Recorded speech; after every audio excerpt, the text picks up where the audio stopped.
How to remove app from app library on your iPhone. Hello everybody, welcome back to my channel. This is me Vipin Visnet, and today I'll guide you on how you can remove app from app library on your iPhone.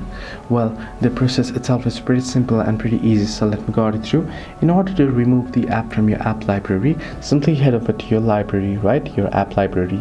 Then you can use the search bar in order to search any particular application. So search the search bar and then you want to tap and hold on it.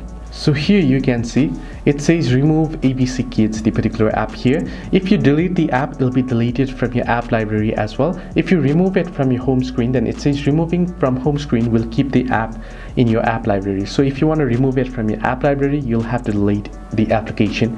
So this is how you can easily remove the app from app library on your iPhone. Hope this helped you. Do like and subscribe, and do not forget to leave a comment down below if you have any further issues.